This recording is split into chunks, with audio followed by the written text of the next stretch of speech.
ಪುತ್ತೂರು ಒಕ್ಕಲಿಗಗೌಡ ಸೇವಾ ಸಂಘದ 17ನೇ ವರ್ಷದ ವಾರ್ಷಿಕ ಸಮಾವೇಶ, ಸಾಮೂಹಿಕ ಸತ್ಯನಾರಾಯಣ ಪೂಜೆ ಮತ್ತು ಸಾಂಸ್ಕೃತಿಕ ಸಂಭ್ರಮ 2019 ಕಾರ್ಯಕ್ರಮವು ಡಿಸೆಂಬರ್ 29ರಂದು ಪುತ್ತೂರು ನಗರದ ತೆಂಕಿಲದಲ್ಲಿರುವ ಗೌಡ ಸಮುದಾಯ ಭವನದಲ್ಲಿ ನಡೆಯಲಿದೆ ಎಂದು ಒಕ್ಕಲಿಗ ಗೌಡ ಸೇವಾ ಸಂಘದ ಅಧ್ಯಕ್ಷ ಶಿವರಾಮ ಹೆಚ್ಡಿ ಅವರು ತಿಳಿಸಿದರು.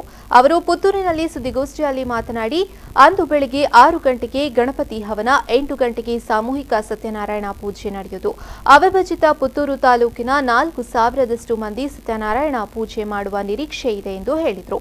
ಪೂಜೆಯ ಬಳಿಕ 9 ಗಂಟೆಗೆ ಸಾಂಸ್ಕೃತಿಕ ಸ್ಪರ್ಧೆ ಕಾರ್ಯಕ್ರಮ ಆರಂಭಗೊಳ್ಳುವುದು ಎಂದರು.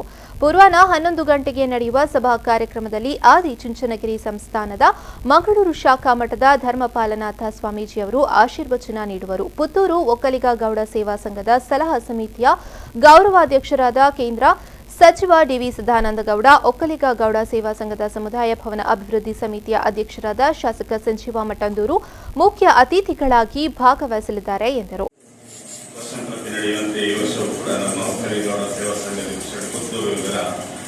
ವಾರ್ಷಿಕ ಸಮಾವೇಶ, ಸಾಮೂಹಿಕ ಸತ್ಯನಾರಾಯಣ ಪೂಜೆ ಮತ್ತು ವಿಶೇಷವಾಗಿ ಈ ಸಲ ಸಾಂಸ್ಕೃತಿಕ ಸಂಭ್ರಮ ಅಂತ ವಲಯ ಮಟ್ಟದ ಎಲ್ಲ ಸಾಂಸ್ಕೃತಿಕ ಕಲಾಕಾರರನ್ನು ಕರೆಸಿ ಸಾಂಸ್ಕೃತಿಕ ಚಟುವಟಿಕೆಗಳ ಸ್ಪರ್ಧೆಗಳನ್ನು ನಾವು ನಡೆಸ್ತಾ ಇದ್ದೇವೆ.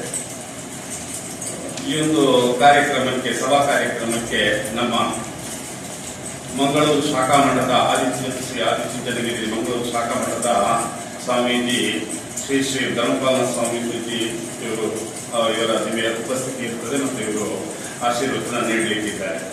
ಮುಖ್ಯ ಅತಿಥಿಗಳಾಗಿ ಈ ಒಂದು ಕಾರ್ಯಕ್ರಮಕ್ಕೆ ಕೇಂದ್ರ ರಾಸಾಯನಿಕ ಮತ್ತು ರಸಗೊಬ್ಬರ ಸಚಿವರಾದ ಶ್ರೀ ಡಿ ವಿ ಸದಾನಂದಗೌಡರು ಆಗಮಿಸುತ್ತಿದ್ದಾರೆ.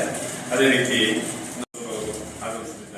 ಈ ಸಂದರ್ಭ ಸುದ್ದಿಗೋಷ್ಠಿಯಲ್ಲಿ ಪುತ್ತೂರು ಒಕ್ಕಲಿಗ ಗೌಡ ಸೇವಾ ಸಂಘದ ಗೌರವಾಧ್ಯಕ್ಷ ಚಿದಾನಂದ ಬೈಲಾಡಿ, ಪ್ರಧಾನ ಕಾರ್ಯದರ್ಶಿ ಶ್ರೀಧರ ಗೌಡ ಕಣಜಾಲು, ಯುವ ಒಕ್ಕಲಿಗ ಗೌಡ ಸಂಘದ ಅಧ್ಯಕ್ಷ ರಾಧಾಕೃಷ್ಣ ನಂದಿಲ ಮೊದಲಾದವರು ಉಪಸ್ಥಿತರಿದ್ದರು.